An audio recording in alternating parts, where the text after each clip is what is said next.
gitu. Kalau mau gentle, tuntut dengan pencemaran nama baik atau penghinaan, yang dimana Jokowi harus lapor sendiri. Dan ketika dia lapor sendiri, kita adu bukti, benarkah dia punya ijazah asli, yang itu kami berempat sudah kemudian memastikan bahwa ijazah yang selama ini dipublikasikannya, yang itu oleh kader salah satu partai itu terpublish dengan tulisan asli, itu memang asli atau palsu. Kalau kita lihat tadi ya, bagaimana ternyata Mas Roy ini tidak mempunyai ijazah pembanding dari Pak Jokowi. Angkatannya yang dikatakan tadi di situ adalah angkatan 79 ataupun angkatan 78. Artinya yang dia selalu ya mengagung-agungkan bahwa dia mempunyai ijazah asli, ijazah Pak Jokowi itu palsu. Itulah kebohongan yang selalu diputarbalikkan di setiap waktu. Dan kalau kita lihat, ini adalah pengalihan isu terhadap Dumatno yang dikatakan di fotonya Pak Jokowi. Terang benderang saya bertemu dengan Pak Dumatno Budi Utomo, yang alhamdulillah dia adalah sahabat saya dan mengatakan itu adalah fitnah buat saya. Karena anak saya adalah perempuan, bukan yang diceritakan, diskenariokan drama ini untuk mengalihkan isu itu. Kalau itu divonis oleh pengadilan, ternyata mereka bersalah, saya akan meminta kepada pengadilan yang mulia, majelis hakim, untuk diringankan seringan-ringannya vonis tersebut. Oh, itu ada statement itu ada? Ada. Dan bukan hanya saya saja, banyak dengan teman-teman dari relawan lain. Maksudnya apa? Itulah jiwa humanis beliau. Tidak ingin melihat masalah-masalah ini gitu loh.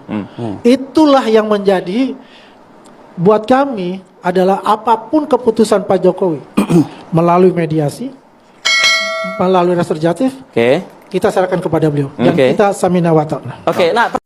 Jokowi siap memaafkan tersangka polemik ijazah. Namun 3 nama ini tetap bakal dibawa ke pengadilan.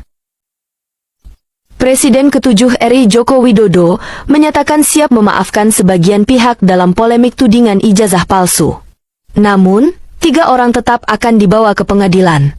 Mereka dinilai bersikap ekstrim dan terus menyerang, meski hasil penyelidikan kepolisian telah menyatakan ijazah Jokowi asli.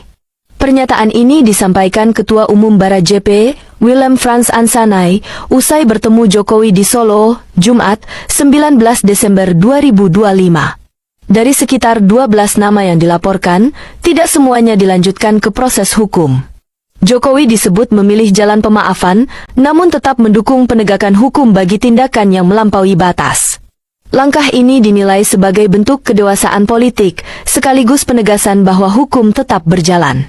Kesimpulannya, memaafkan adalah pilihan, menegakkan hukum adalah kewajiban. Wajib hukumnya untuk memenjarakan para pendusta. Menurutmu nih, siapa sih 3 nama itu? Bagi tahu saya di komentar ya. Dan apakah menurutmu langkah Pak Jokowi ini sudah tepat? Mari diskusi.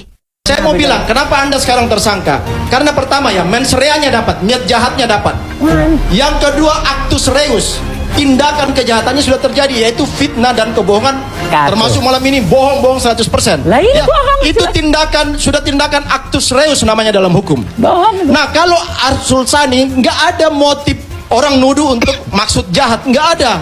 Mempertanyakan murni, Anda ada niat politik di balik ini. Jadi saya bilang gini, kalau Anda mau menjatuhkan Jokowi di 2029 ya, misalnya mau orientasinya orientasi politik, Anda salah besar. Semakin dihina Jokowi, semakin kekuatan rakyat itu ada di belakang Jokowi. Jadi siapapun dari kasus-kasus ini salah kalkulasi politiknya.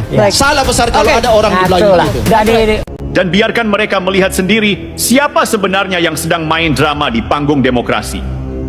Lucunya, setiap kali dikritik, selalu ada pembelaan klasik. Saya cuma menyuarakan kebenaran. Padahal yang disuarakan bukan kebenaran, tapi kebencian yang dikemas rapi, dilapisi jargon intelektual. Mengenai kedua ijazah palsu itu udah jelas. Sudah terbantahkan di Barreskrim. Buat Roy Suryo CS dan gerombolannya udah stop lah, bikin capek Indonesia aja, masyarakat Indonesia Ini udah pinter semua sekarang. Sudah jelas, sudah gamblang, nggak perlu lagi lah. Harus uji ini, uji itu, uji karbon. Ya, kalau mau ditanya, datanglah ke sana ke percetakannya, datanglah ke UGM, kan udah jelas juga. Lalu apa lagi yang mau dicari? Tahu? Ya. Jadi kalau mengatasnamakan masyarakat Indonesia yang mana? Ya, coba cek dulu dong. Ya. Anjing. Jadi besok gua akan melayangkan laporan juga buat Troy Suryo CS, Rismon Sianipar. Ya. Kita mau cek juga kalau ijazahnya itu asli atau enggak ya. Karena dugaan gua ijazahnya juga palsu ya. Pakar telematika, pakar cocoknya sih nerawang bokep aja, udah bokep ya. Jadi nggak perlu lagi lah terlalu jauh ke sana ya. Jahat Anda, jahat anjing, jahat Anda tuh jahat, brengsek, jahat Anda. Sekarang saya baru sadar kenapa Roy Suryo kemarin tidak mau gelar perkara khusus itu dibuka secara umum. Ya ternyata buat digoreng-goreng hasilnya, supaya pendukungnya itu semakin percaya sama dia karena mereka tidak melihat. Astagfirullahaladzim, Roy Suryo. Memang Roy Suryo cerdas. Dia ini sebenarnya tidak mencari kebenaran, dia sedang mencari pembenaran. Dah, itu aja. Oke, jawaban tegas saja. Kalau memang hasil persidangan menyatakan ijazah Jokowi asli, cukup? Itu tidak ada masalah kalau itu. Dan semua sudah pikir, iya, kita akan bertarung di situ. Kan ada tingkat PN, ada tingkat PT, ada tingkat MA, ada PK. Itu akan digunakan saluran itu semua. Karena memang undang-undang kan, Prof, yang menyuruh. Gitu. Saya kira nggak ada masalah soal itu. Cuman harapan saya, konflik ini memang harusnya disudahi. Dengan cara apa? Saya nggak ngerti juga mau ngomong apa. Baik, ikutin aja alur yang sekarang ada di jalan. Pak Prabowo lah. Bagaimana Pak Prabowo sebagai presiden itu? Oke, baik, terima kasih Pak Azam. Petualangan Roy Suryo dan kawan-kawan menyebar fitnah sudah tiba pada menjelang titik akhir. Lihat saja YouTube dan medsos. Dalam seminggu terakhir, hampir-hampir tidak ada konten yang membela Roy atau Rismon, Dr. Tifa, dan para pembenci Jokowi lainnya. Mereka itu seperti tinggal menunggu nasib. Nampaknya dengan segera mereka akan diajukan ke pengadilan. Saya akan kutip saja judul-judul video yang tersaji di berbagai akun YouTube dalam beberapa hari terakhir ini. Saya sebut yang tersaji dalam 3 terakhir sajalah. Pada 29 September di kanal Zulfan Lindan Unpacking Indonesia hadir narasumber Inat Lim yang bilang stop politisasi ijazah, hindari tampilan Roy Suryo CS dari mata Anda. Di hari yang sama ada video di kanal Yuda Media berjudul pengumuman tersangka status Roy Suryo CS di Polda Metro naik. Pada 30 September di akun publik menilai terdapat satu video berjudul Roy Suryo CS terisak tangis. Roy Suryo ngurusin ijazah kayak nggak ada kerjaan lain. Dan pada 1 Oktober pula, di akun publik menilai ada video berjudul Roy Suryo CS terancam diciduk. Para jenderal mendadak buru penuduh ijazah palsu Jokowi. Saya itu hanya mengutip potongan-potongan judul ya. Tapi dari sana saja Anda bisa bayangkan apa isinya. Roy, Rismon, dan Dr. Tifa betul-betul dikuliti. Dan memang tersaji jelas kemungkinan Roy dan kawan-kawan akan segera diadili. Alih-alih menjatuhkan nama Jokowi, Roy dan kawan-kawan kini dipermalukan baik oleh warganet maupun oleh fakta hukum. Lebih jauh saya ingin komentari sebuah video yang diunggah di kanal Sudut Pandang pada 30 September. Judulnya, Jadi Tersangka Hari Ini, Sentilan Farhad ke Roy Suryo dan kawan-kawan. Video itu bukan sekedar membantah isu ijazah palsu, tapi juga menelanjangi sikap para pembenci Jokowi. Di sana digambarkan Roy dan kawan-kawan hanya terlihat lantang di media sosial. Namun ketika dipanggil aparat hukum, mereka mendadak melempem dan mencari-cari alasan untuk menghindar. Si pembuat video menampilkan sejumlah contoh. Pada 3 Juli, Roy misalnya dipanggil polisi untuk pemeriksaan, tapi tidak hadir dengan dalih tidak menerima undangan resmi. Kuasa hukumnya pun membela, menyebut kliennya tidak bisa dianggap mangkir. Pada Agustus 2025 kejadian serupa terulang. Roy bersama sejumlah terlapor lain kembali absen dengan alasan ada agenda menyambut peringatan 17 Agustus. Lagi-lagi publik menilai itu hanyalah bentuk kepanikan menghadapi proses hukum. Rismon Sianipar juga tak jauh berbeda. Ia memang sempat memenuhi panggilan polisi dan diperiksa sebagai terlapor. Namun di kesempatan lain, ia juga mangkir atau menunda hadir dengan berbagai alasan. Begitu pula dengan Dr. Tifa, perempuan ini juga tidak hadir saat dipanggil polisi. Baru belakangan ia memenuhi pemeriksaan setelah publik ramai mencibirnya sebagai pengecut. Ya, mereka memang penakut. Mereka mungkin masih bisa menghindar di masa-masa awal pemeriksaan. Tapi kini, ketiganya justru berhadapan dengan pasal berlapis yang ancamannya bukan main-main. Mereka dilaporkan oleh sejumlah relawan pendukung Jokowi atas tuduhan penyebaran berita bohong dan fitnah. Pasal yang menjeratnya pun cukup berat. Pasal 160 KUHP tentang penghasutan di muka umum, pasal 310 dan 311 KUHP mengenai pencemaran nama baik, hingga Undang-Undang ITE tentang penghinaan dan penyebaran hoax. Jika dihitung-hitung, ancaman hukuman mereka bisa lebih dari 10 tahun penjara. Wajar bila warganet ramai-ramai menyindir agar mereka segera menyiapkan mental. Bahkan ada yang menyarankan agar mereka mulai berpamitan pada keluarga, karena sebentar lagi bisa saja mengenakan baju oranye dan hidup di balik jeruji besi.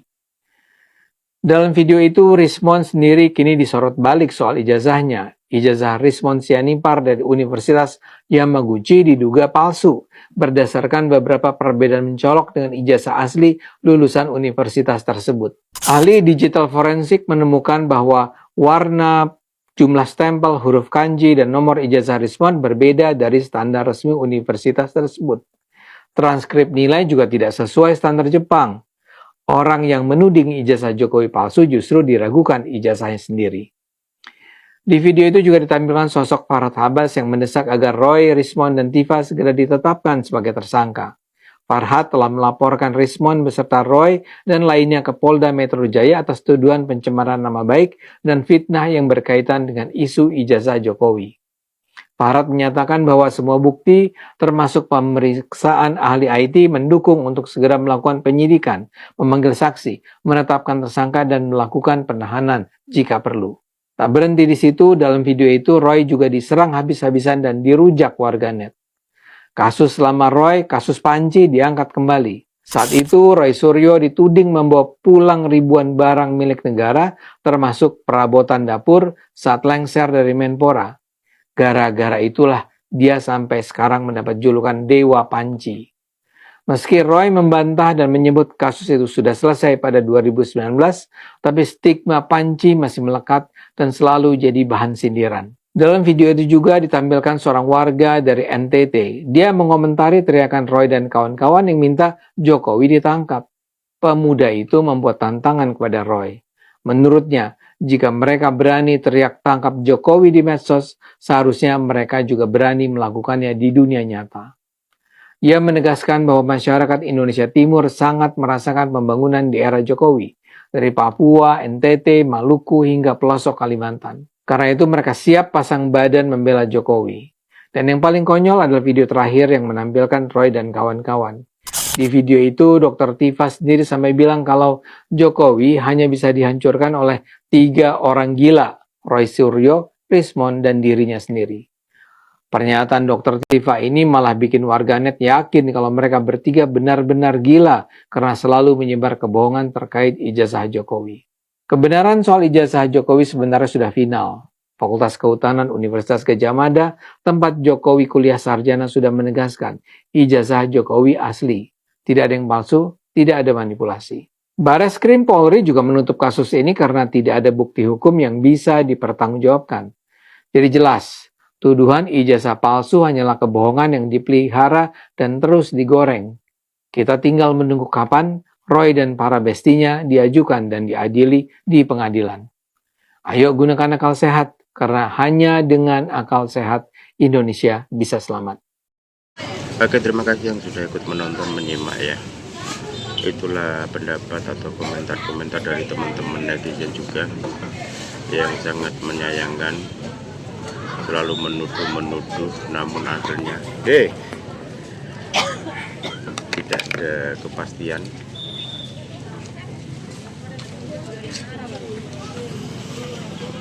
Atau bisa dibilang kalah ya.